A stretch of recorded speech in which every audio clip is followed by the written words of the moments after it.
we had the album launch at the Corner Hotel. That place was packed with friends and faces I knew well. James Black from Rockwiz, Julia Zamira too. They're checking me out for episode number 5082. Paul Kelly slips in and sits down in the back corner. Courtney Barnett, Jeff Lang and the A&R man from Warner. And during the break, Gadinsky comes over to me. Donnie, he said, let's get some action up in Sydney. I'll organise a tour, just leave it all up to me. And it was all just like a dream. It was all just like a dream. But it was just a dream.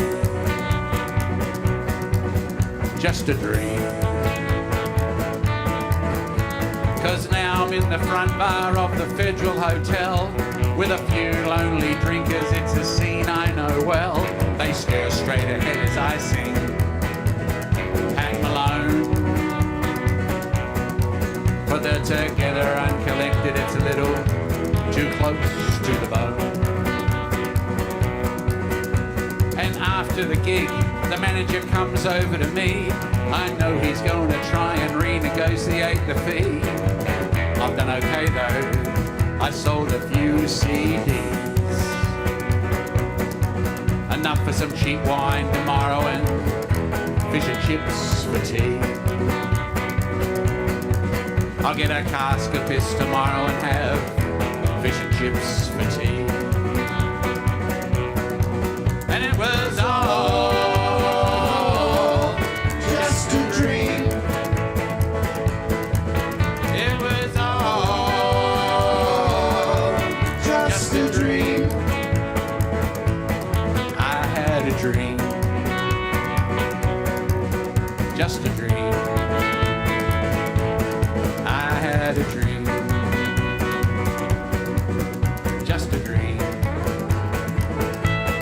Even I can dream.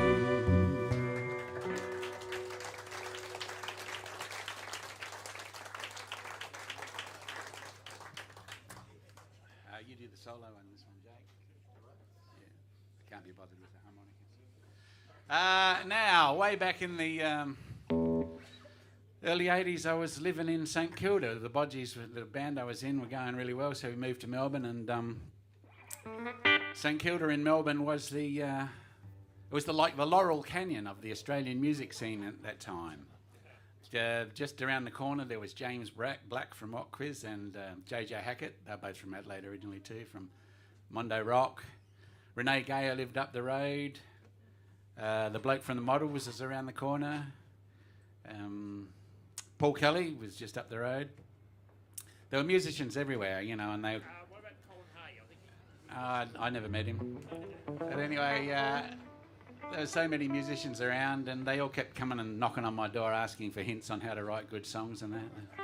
But, anyway, there were also around St Kilda, there's a lot of drugs at the time, and that's probably why some of the aforementioned were actually living there. And my musical career was going so well that I got a job delivering groceries in my van around the St Kilda area, and this event it's a true story. Every word of this song is true. It happened way back in the one of my delivery rounds.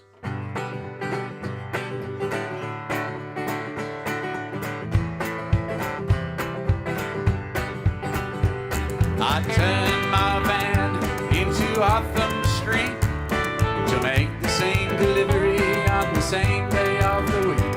I pulled up at the flats of number 5 and I heard a cry. I remember all my life. Help me, she cried. I think my friend has died. Help me, she cried. I think my friend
took one look at his arms. One of them looked up, sadly shook his head. He said, "Sorry, boy, but this one is dead."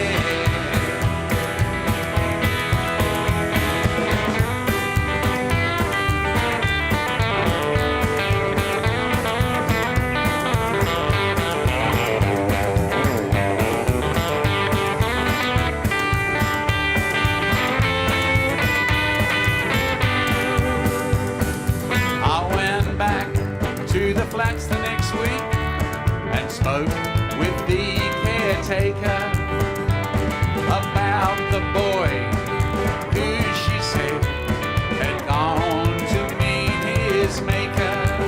She said his brothers came down from the country the other day and cleared all his things away.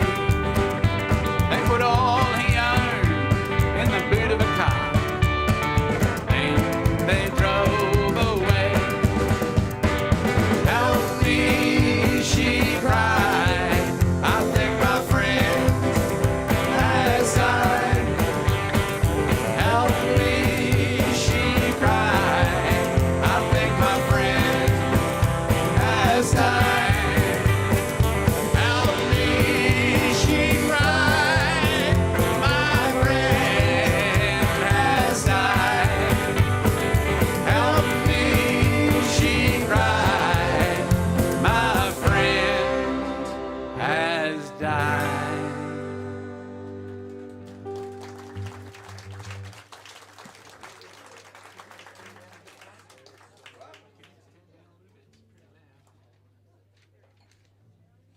Collecting Albie. Here's a song about an old character that used to go around collecting bottles in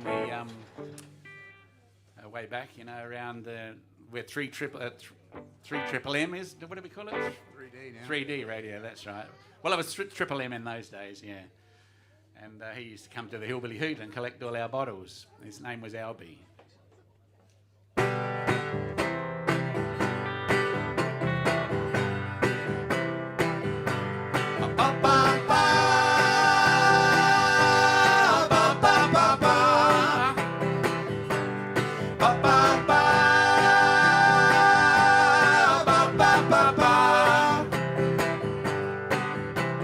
Albie wears a pork pie hat, walks like a man with things to do. He carries an old shopping bag, it's red, white and blue.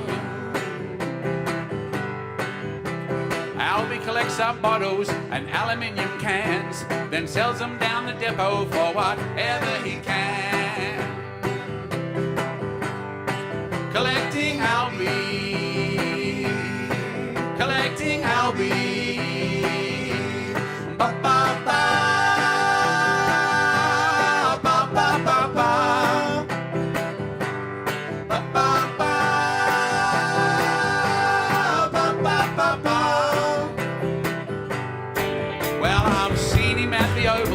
I've seen him in the park, I've seen him up on Main Street collecting after dark.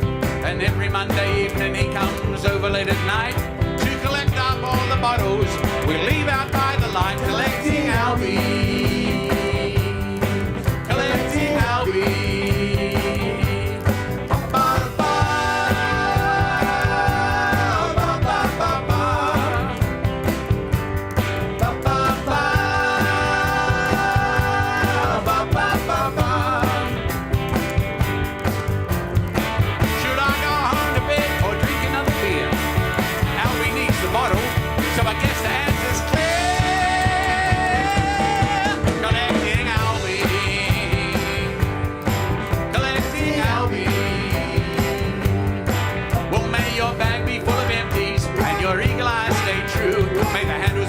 Shopping bag never fail on you. May you collect up all the empties in the southern hemisphere, and the pile that they make go through the stratosphere. Collecting Albie, collecting Albie. Ba-ba-ba, ba-ba-ba-ba, ba-ba-ba, ba-ba-ba-ba.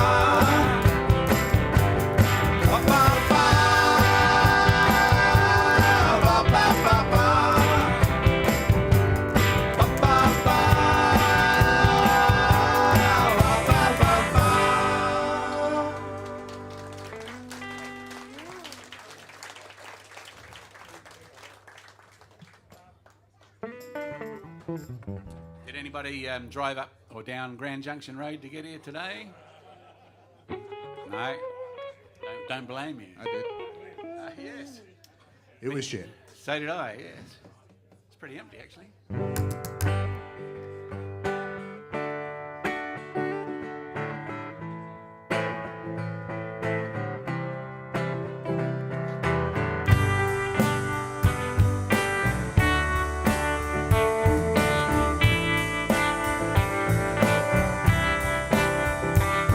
It runs alongside the city, past all the things they don't want you to see, and then goes to all the places that you don't want to be.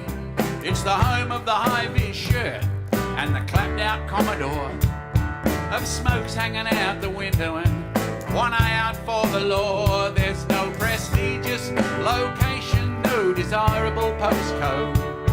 There's nothing up and coming on Grand Junction Road.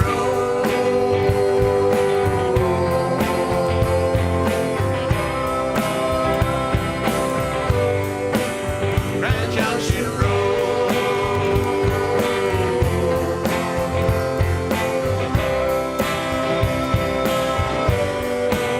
At the IGA, near Addison Road, they do their best to keep it clean, well stocked and in straight rows, but in the car park there's a deal going down between young men so far gone they're barely human, and on the corner there's a girl so stoned she can hardly stand, when just a mile or two down the road she could be kicking her heels off in the sand. There's bottle shops selling to the old way pissed, street girls servicing the never kissed, late night pokies for the barely missed, truckloads of crap for the Winfield dip. It's the place you go to make a living, it's not the place you want to live in. You won't find nothing to ease your load driving down Grand Junction Road.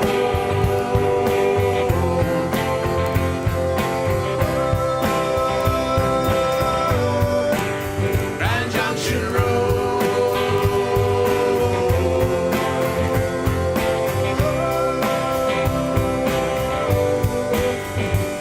My father worked in a factory there, just down from the prison. Sometimes 6 days a week, but most often 7. And I wonder what he thought about all those years he drove, first thing every morning down Grand Junction Road.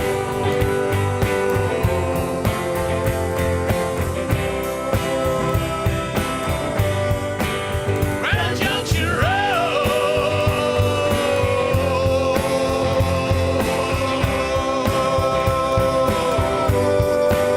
Grand Junction Road.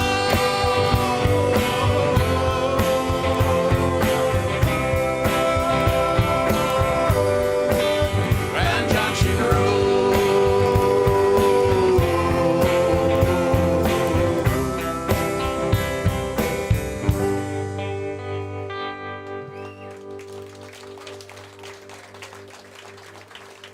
Thanks very much. Now, way back in the early days when I first started music, it was pretty important to get a record contract, because in those days recording and pressing vinyl and things was really expensive, so you needed help really to get ahead. And you'd have a lot of conversations with record company people, and you have to push yourself, saying we're the greatest people, the greatest band ever. And I started to realize after a while that when these executives started to make small talk about being from Adelaide, when they found out I was from Adelaide, that means they were just letting me down gently. They weren't going to waste their money on me. And so what I've done is I've rolled a lot of those conversations into this one song called Conversation with the Man from EMI.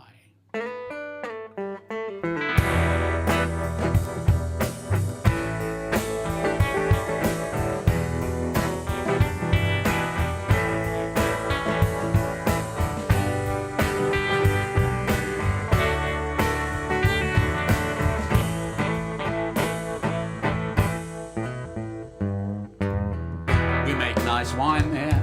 Yes, I know. Yep, Donny Dunstan and the Adelaide Crows. I'm a singer, songwriter, guitarist. Come on, you must need more of those.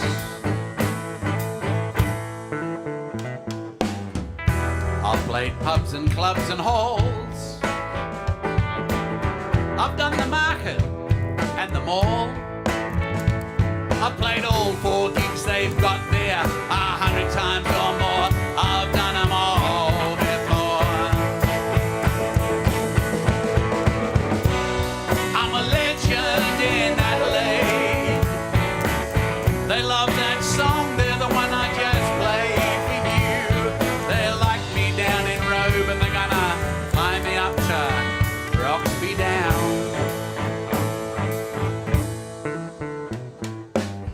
There's a lot of weird murders there, so they say. But you don't really notice it that much day to day. I play the wheat sheaf on a Sunday and sometimes the Grace Emily.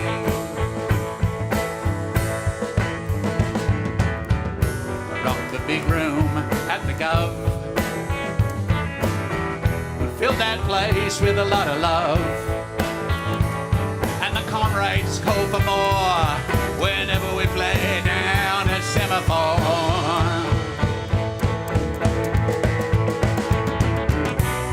I'm a legend in Adelaide. I made the charts there and I get played on a community radio station where the announcer is no relation.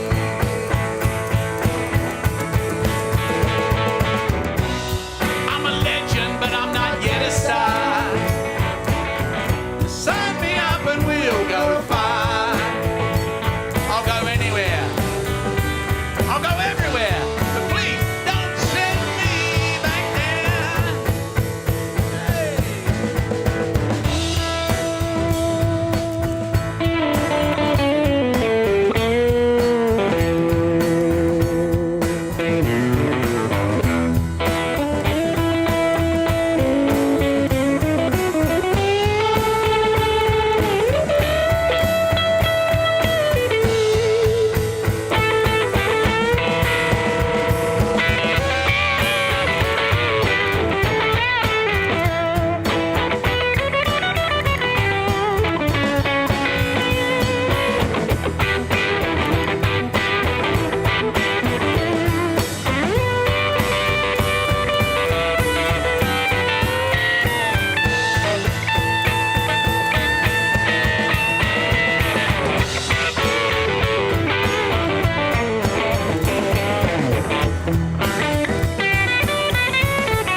We could work the system and get a grant.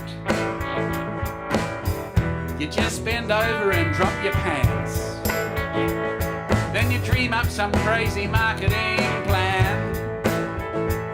And some arts essay bureaucrat hands you 10 grand.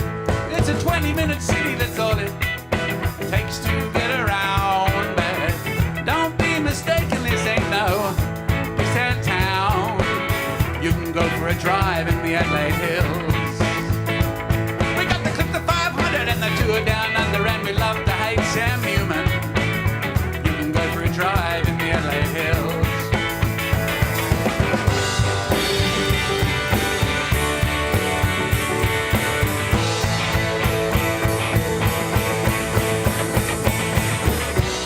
I'm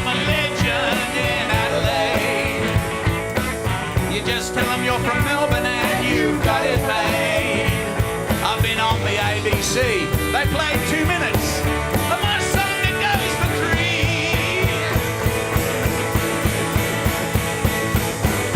I'm an icon, a treasure, that's what they say. But I'm really just some old turd they can't flush away. But I'm a legend.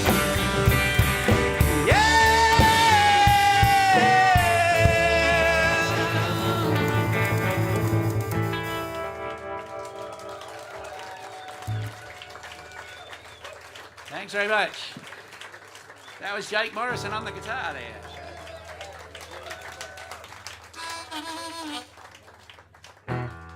Now, perhaps before I wrote that last song, I should have taken notice of what I wrote in this song. This one's called Don't Look Back.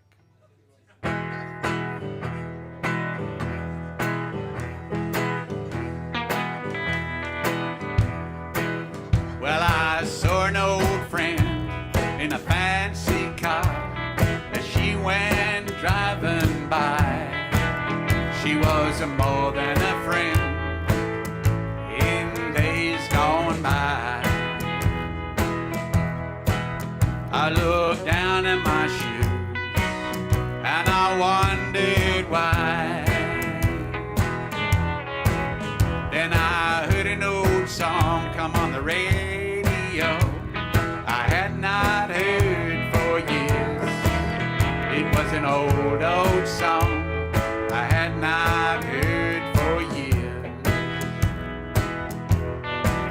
Well, it took me back. Could not hide my tears. So don't look back. Don't look back. You might hang your head and cry if you look back. Well, the road is long. The road is long. It stretches way on ahead. It's a long, long road, stretching way on ahead. Gives you too much time to think about those things you say. So don't look back. Don't look back. You might hang your head and cry if you look back.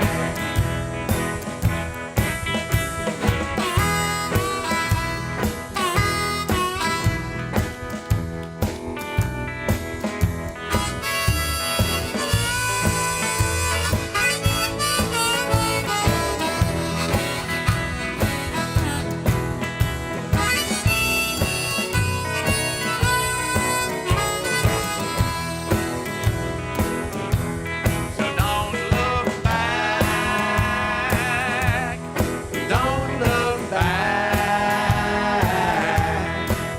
You might hang your head and cry if you look back. So don't look back. Don't look back. You might hang your head and cry if you look back.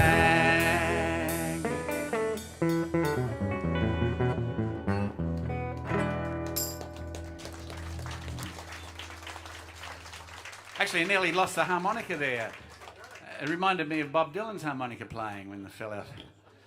It's funny, it wasn't until I grew a moustache I realised how Bob Dylan could make the sounds he did on the harmonica.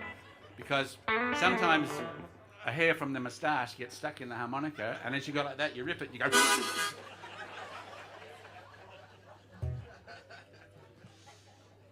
I personally think Bob Dylan's responsible for some of the worst noises made in humanity with his harmonica play. Only on the harmonica, not the rest of the stuff. In case any representatives from Bob Dylan's estate are here tonight, we would gladly go on tour with you, Bob. Dad could play all the harmonica bits. And you could do whatever it is you do nowadays. I'll end up on the tour with no moustache there, that's right. Just like an Amish beard. Like chin strap.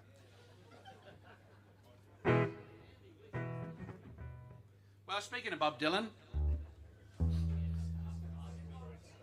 when I'm doing my sold-out, stadium tours of California and Europe and that, people say, when they find out I'm from Adelaide, what's the music scene like in Adelaide?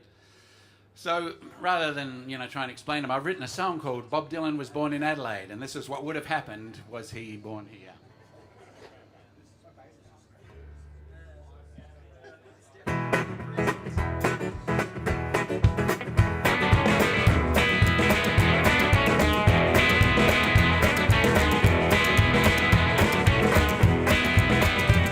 Bob Dylan was born in Adelaide in 1941.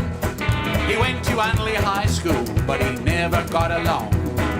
Not exactly unpopular, but just a little strange sometimes. He excelled in English and liked to talk in funny rhymes. Once he wrote a song, something about blowing in the wind. Then he went to Teachers College and didn't play much again.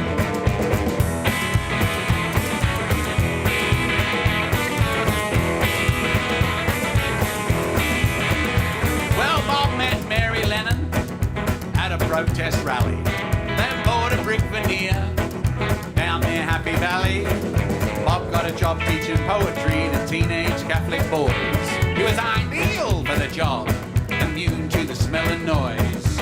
Mary thought Bob's voice was awful and encouraged him not to sing. She said, Bob, take up photography. Music's not your thing.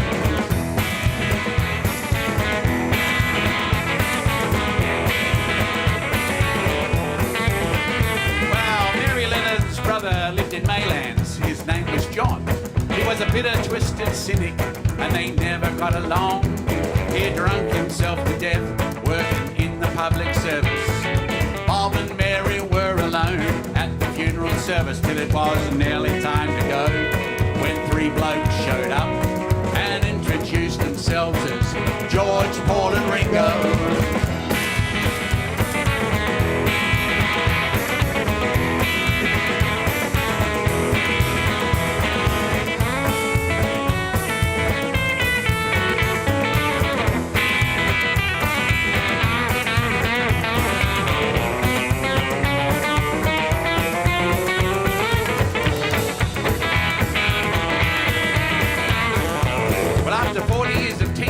Bob finally called time. The staff took up a collection and bought him some fine wine. Now the Dylans are grey nomads, off to see Australia. Bob threw his old guitar in the back of the camper trailer. And one night around the campfire, after a lot of rearranging, Bob calls, hey Mary, listen to this. It's called The Times They Are A-Changin'.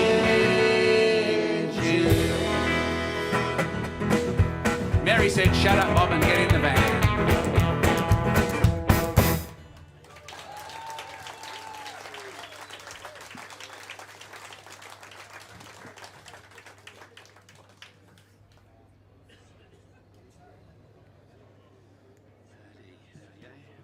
Now, I should tell you about my guitars. This guitar I'm playing here is made from my grandparents' house in Broken Hill. I used to spend a lot of, my mother was born there, and I used to spend a lot of time as a kid up there. We'd go and visit. And my pop, Vince Victory, he was married to Minnie Maloney. They're the two greatest names ever. Anyway, Grandma Min, she was only about 4'5" tall, really small, but she ran a very strict household, and Pop wasn't allowed to drink in the house, and he was only allowed to go to the pub once or twice a week. Anyway, I remember playing cricket in the backyard, the dusty old backyard in Broken Hill with my cousins and that.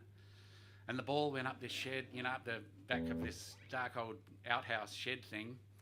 And I went up there to grab it, and there's old Pop sitting right up the back in the shadows drinking a beer. And he said to me, don't you tell your grandmother I'm in here. I'm making her a surprise. Anyway, years later, after I've started making guitars, I went back there and the house is all abandoned and run down, and I grabbed a sheet of tin out of that shed, and then I rolled it flat and made the body out of it. The neck's made out of some old skirting boards that had come loose, and the fretboard is a foundation stump that had fallen out that I think is iron bark. So I made the guitar out of that. And the other one I use is made from Perponda, where my dad went for a long time out in the Mallee.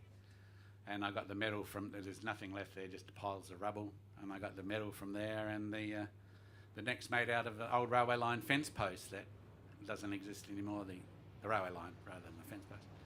So I poke around in old joints a lot, and after a while this song sort of seeped into my mind. It's called One Day.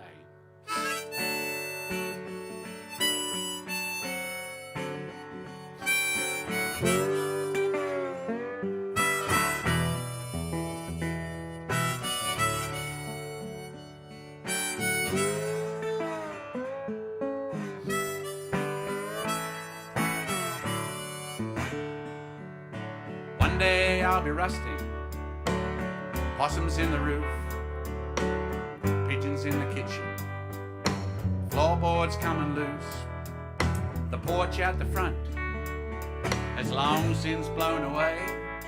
There was nothing there to shelter anyway. One day the old dog's grave will be erased by time, replaced by a fading keep outside. Old sheets of iron lying on the ground, sheds and shelters falling down. But once there was a garden and fruit on the vine. There was a band on the veranda with dancing and wine. Once there was a wedding out on the back lawn, and once a little child was born. I've been and renovated, I've been bought and sold, I've been advertised as charming, an investment one could hold, a renovator's dream, then land value only. Now no one seems to own me. But once there was a swing set, kites flying in the breeze. But once there were little children climbing in the trees. I've seen 1,000 goals kicked and many overs bowled. Now I'm just old.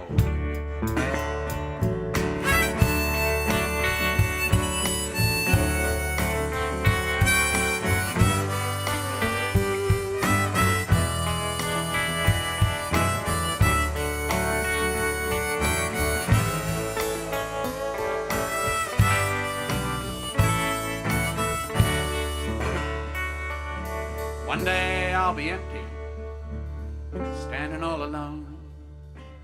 Anyone that knew me, long since dead or gone. One day I'll be leaning, wind howling through the door. No one knows my story anymore.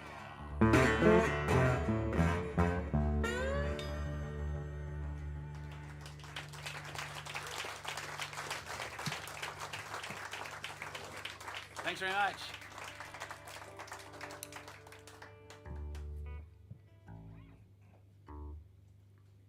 Now, for about 6 years, I think from grade 5 till third year, I used to go down to Morrison Brothers at the corner there. And I remember coming home at the end of third year, and I said to my old man, I'm never going back there. I don't care. I'll go and get a job in a factory or whatever. But it's a pile of shit, basically. Morrison Brothers. And so they said, oh, all right then.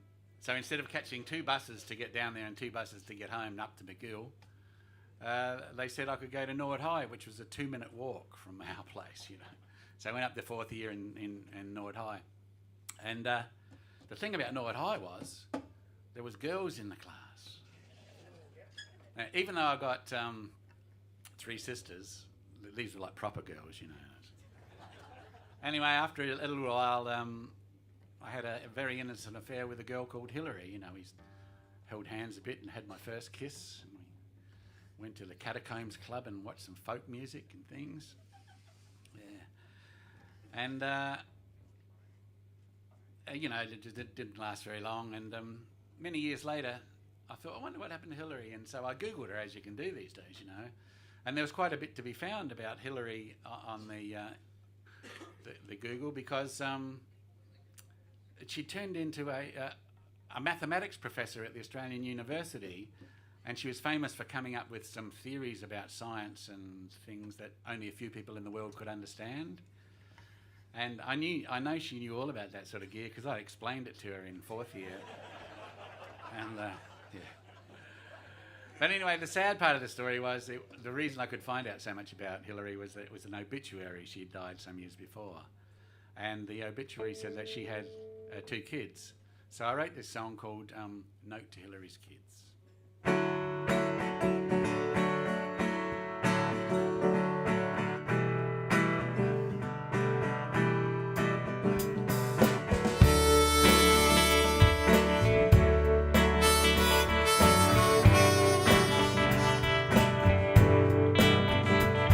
I don't know where you are, I don't even know your names, but I know you're out there somewhere, so I'll write this just the same. I trust this finds you well, I hope life's treating you okay. I know this comes out of the blue, but there's something I'd like to say. I just found out your mother died quite a while ago. Nobody told me, there's no reason I should know. But you see, I knew your mother in my last year at school. She was in a brainy class and I was a sporting fool. She took a shine to me, I've got no idea why. She was the first girl I ever kissed and the last to make me cry. I called her mine, it didn't last very long.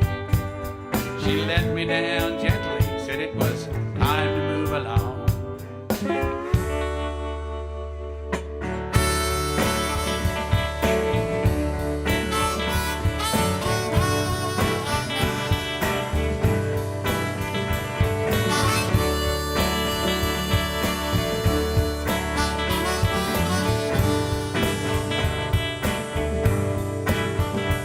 Well, I never went back to school, and then she moved away. I heard her name mentioned now and then, till I found out yesterday. You know, I still have a letter your mother wrote to me, and it takes me back to that summer and love's mysteries. I'd like to let you know, but I don't know where to start, that a little piece of Hillary lives on in my heart.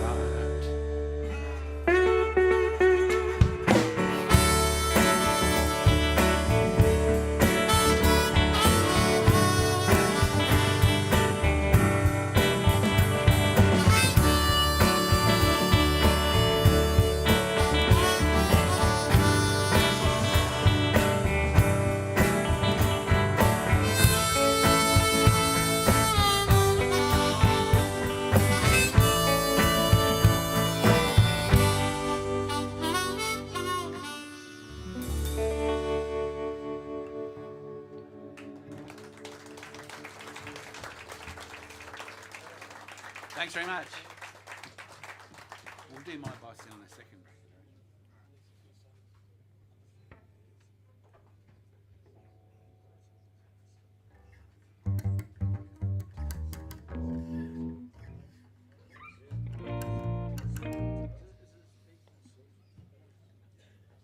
Now we're going to do a couple of new ones. Well, the next song we're going to do is not actually new, but we only ever did it once at the album launch.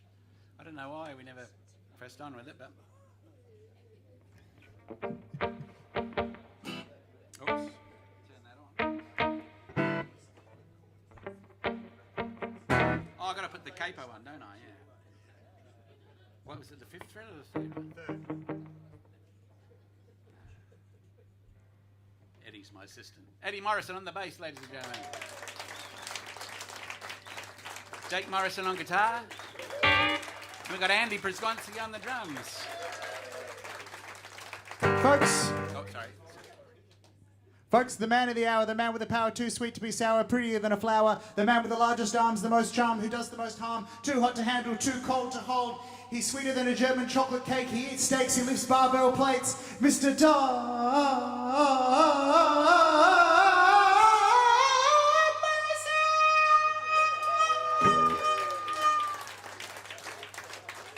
That's an old joke, but you can see why Eddie gets the gig on the bass, can't you? That's right.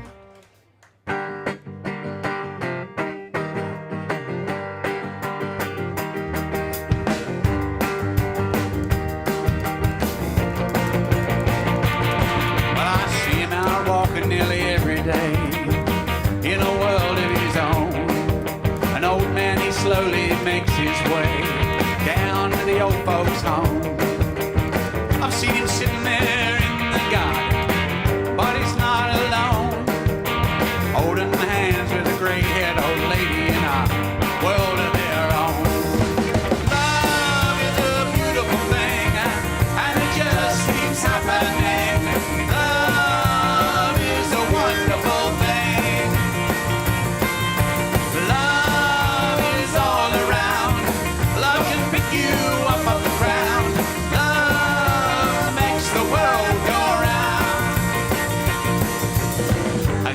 Born baby cry, the mother holds you to her breast. See the tears in the father's eyes, of all his days this is the best. Sometimes I visit my parents' grave to see how they're getting on. They give me everything I need to carry on. Love is a beautiful thing, and it just keeps happening.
This is the next song we're going to do. It's the first time it's ever been heard in public, so it could be a disaster, but it might work out. I've run out of beer. That's not a good sign. I'm dry. I'm bone dry. I'm in danger of sobering up, folks. I'm going to get sleepy. Actually, thanks to my road crew. I'm so dry.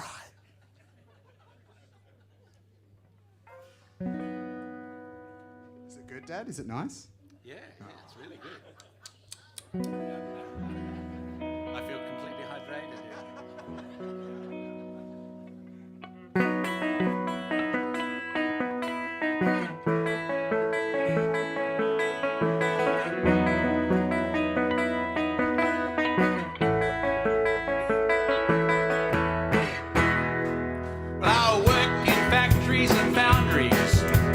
Building sites and cars. Then I got into music, and I'm bored an old guitar. We started out at the Angus, 200 people in a tiny room.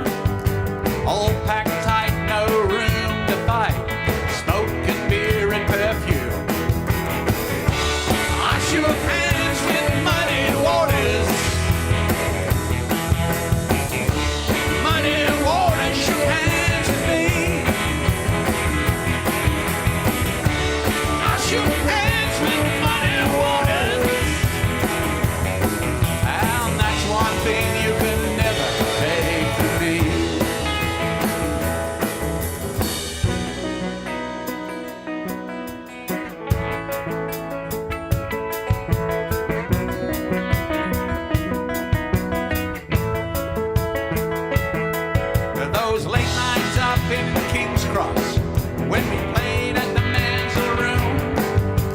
During the break we'd go out in the street to watch what those girls were doing.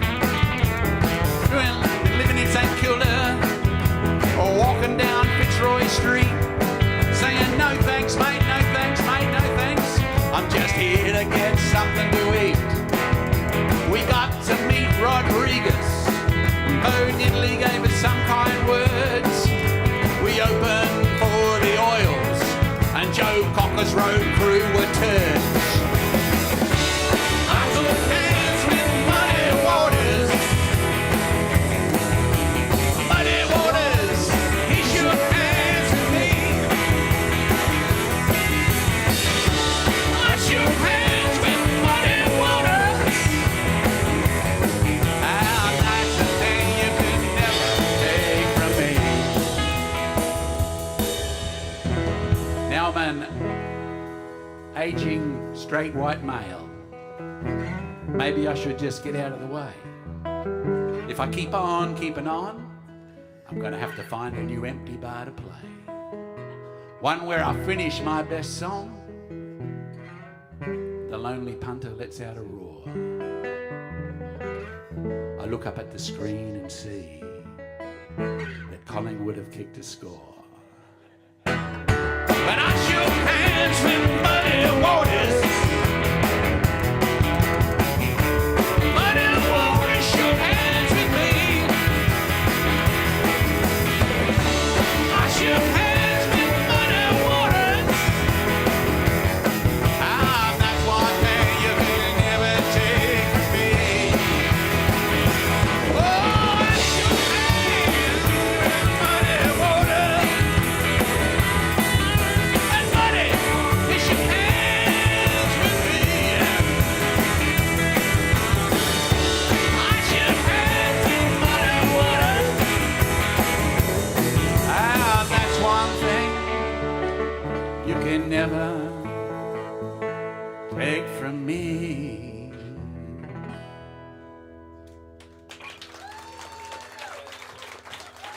Thanks very much.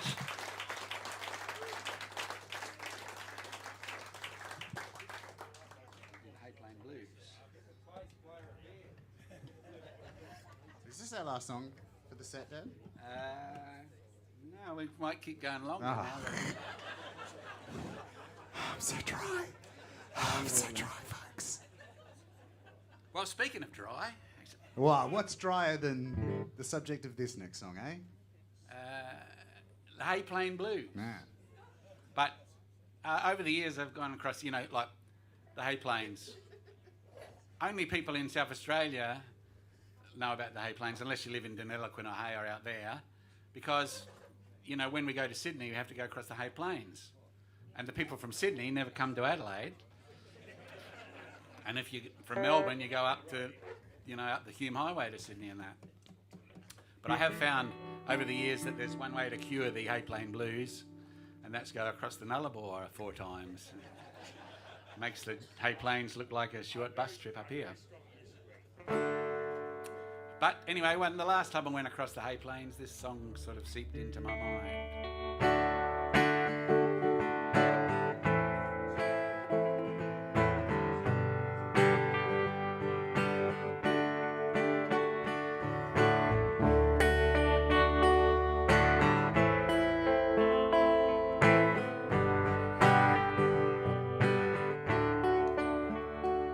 I drove all the way to Sydney in the middle of the night.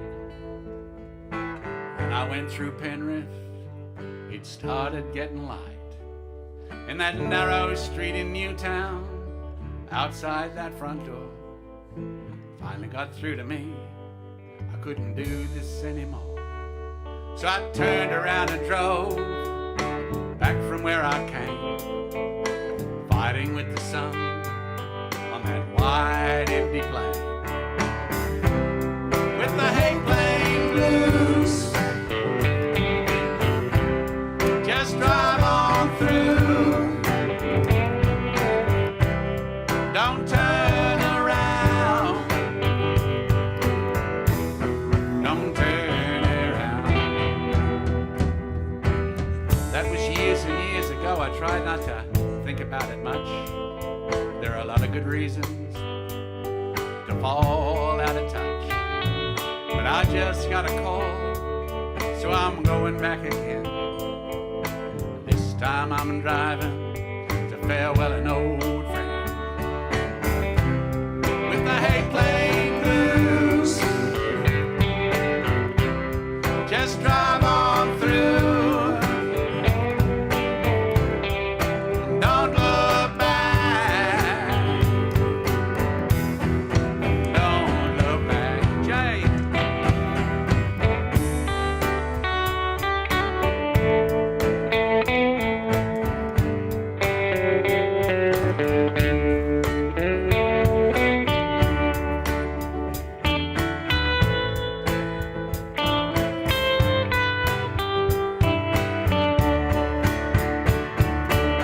There's a lot of time to think out there. There's a lot of sky to see. An eagle drifting way up in the air, trying to find a tree. With the hay plane blues, drive on through. The hay plane blues, hay plane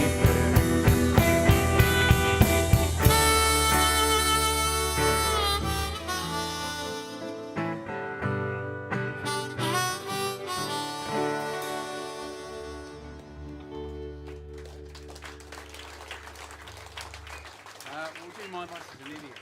And then this.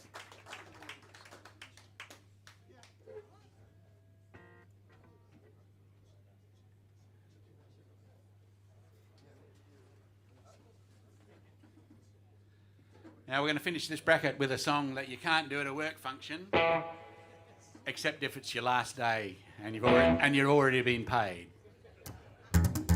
Oops. That's good. Oh, now it's doing it.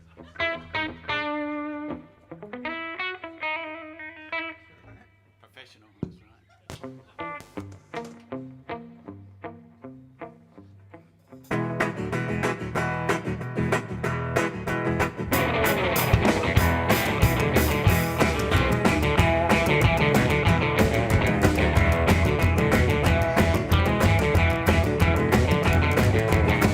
My boss is an idiot. His boss is too. He'll do anything they tell him to. 8 hours a day, 5 days a week. The hardest part about my job is to put up with that creep. My boss is an idiot. My boss is an idiot. My boss is an idiot. My boss is an idiot.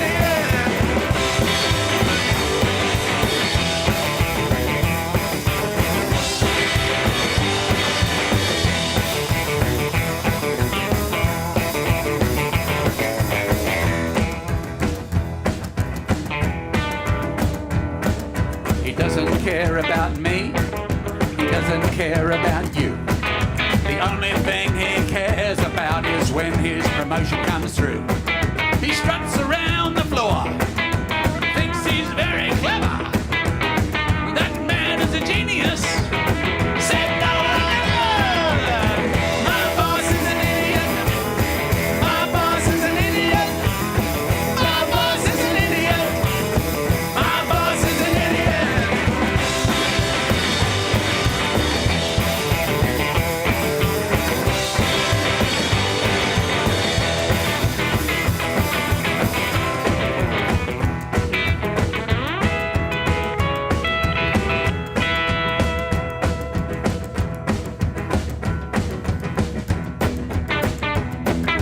One of these days I'm gonna tell him to. One of these days I'm gonna tell him to. One of these days I'm gonna tell him to. My boss is an idiot. Thanks. We'll take a break now and be back on in a little while. Thank you, Robin. I've got some CDs and books for sale if you're keen.